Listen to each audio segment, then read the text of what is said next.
Hi, my name is Ryan Colgrove, and I'm here with Columbia College for Price of Admissions. I'm here with director Alfonso Gomez-Rejon and producer Jeremy Dawson.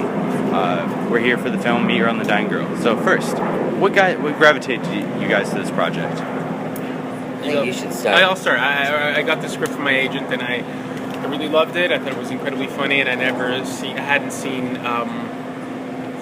or read high school students speak as, I don't know, authentically as they were in this movie, not since like the John Hughes movies. And I thought it was really fresh, but I wasn't really thinking about making a high school movie until it got to the middle of the story, and Mr. McCarthy was a teacher, a history teacher, has a scene with Greg, and he tells him kind of the message of the movie that after people die, their lives continue to unfold, and I really loved that. And at that point, I was hooked, and I really identified with the lead character, and I wanted to take that journey. I would just say that it's, when you get material that's good, and then you see what Alfonso put together as his sort of pitch for how he would direct the movie, sort of saw these two kind of elements that weren't the obvious things that would go together, and kind of had a vision that this could be a great movie to be part of, and we went along for the ride and just tried to have fun at the same time. We did.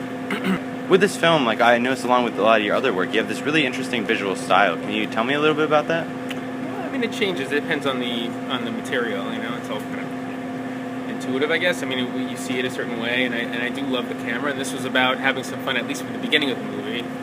The first third, I think, is quite formal in design and quite rigid, and then it relaxes a bit, and it becomes quite still.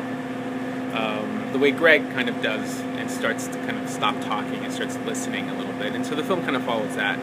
But it was an exercise for me as well to just be still and trust, but I also had never worked with material like this, so it was a challenge to me as well. But I did want to have fun, and also I knew there was a lot of dialogue in the movie, and I was nervous that it would look like a dialogue movie, like Masters and Over the Shoulders or the Steadicam, and that kind of language, and so Chung Chung, who shot the film, we talked about how to make the dialogue fresh and some of these scenes fresh and some of the compositions fun, at least for a while, and then let it be still and quite simple as the movie progressed. Thomas, RJ, and Olivia have really great on-screen chemistry. Can you tell me a little about the process working with the three young actors?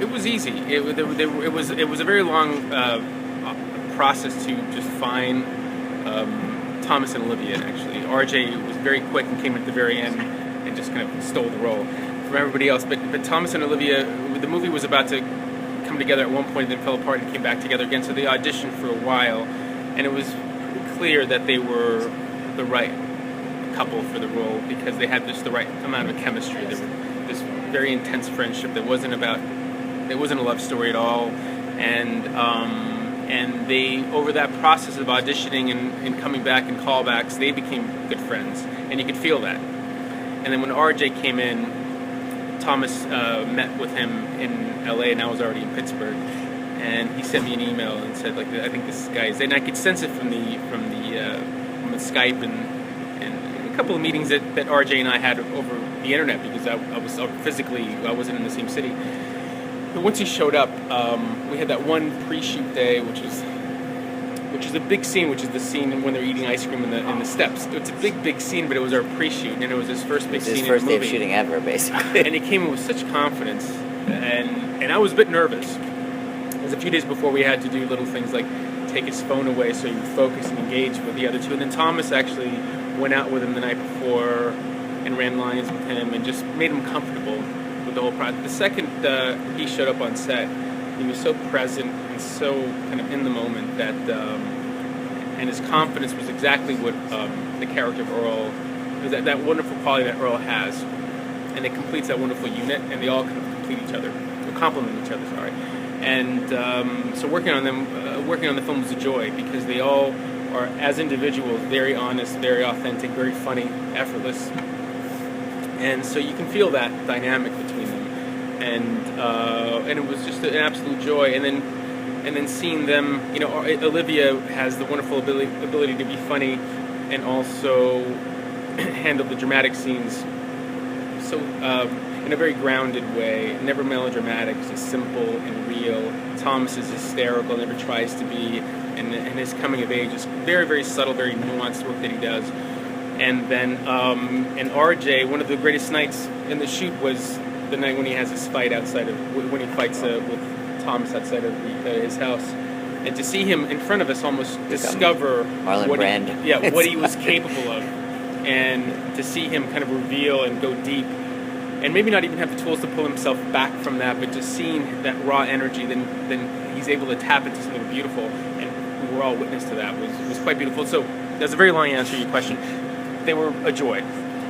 Last question. Can you give me any advice, words of wisdom for young filmmakers, and what are you guys up to next?